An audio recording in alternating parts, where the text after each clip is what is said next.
अस्सलामु अलैकुम dear viewers, आपके favourite informative channel matter life से आपकी खिदमत में मैं हूं प्रोफेसर शब्बीर अहमद। हमारा आज का टॉपिक है पैदाइशी बच्चे यानी नौज़ायदा बच्चों का कैह यानी उल्टी कर देना।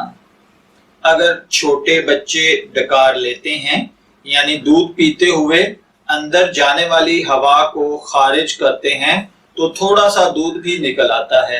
ये नॉर्मल बात है, इससे परेशान नहीं होना चाहिए।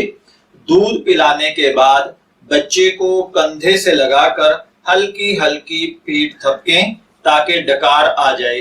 अगर डकारें आती हैं तो बहुत अच्छा, अगर नहीं आती तो उसको थोड़ा सा और थपकिए, इंशाअल्लाह बच्चा डकार लेना शुरू कर देता है। अगर दूध पिलाकर लिटाने के बाद बच्चा दूध गिरा दे तो हर बार दूध पिलाने के बाद उसे जरा देर को बिठाकर देखना चाहिए, यानी कंधे के साथ लगाकर देखें।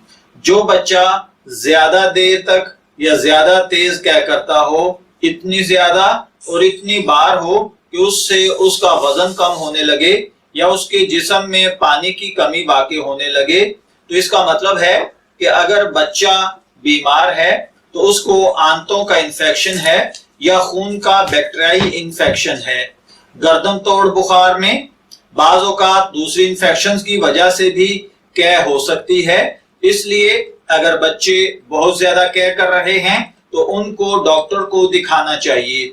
अगर उल्टी का रंग पीला या हरा है तो ये आंतों के फंसने की इलामत हो सकता है, खास तौर पर अगर पेट बहुत सूजा हुआ हो। बच्चे को अगर पखाना आता है तो बच्चे को फौरन डॉक्टर के पास ले जाएं। बच्चा अगर अच्छी तरह दूध नहीं पीता, अगर 4 घंटे से ज्यादा गुजर जाएं और बच्चा दूध ना पिए तो ये खतरे की इलामत है। खास तौर पर अगर बच्चा बहुत ज्यादा ऊँग रहा हो या बीमार हो या आम तरीके से मुख्तलिफ तौर पर रोए या हरकत करे, ये इलामतें कई बीमारियों की हो सकती हैं।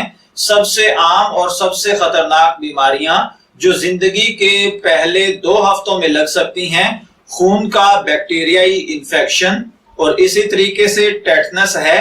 तो अगर बच्चे में ये इलामात पाई जाएं या अगर कोई बच्चा दूसरे और 5वें दिन के बीच में दूध पीना छोड़ दे तो ये खून की बैक्टीरियाई इन्फेक्शन की इलामत होती है।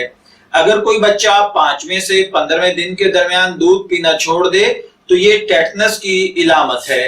मैं दुआगो हूं कि अल्लाह ताला हर बच्चे को सेहत तंदुरुस्ती अता फरमाए।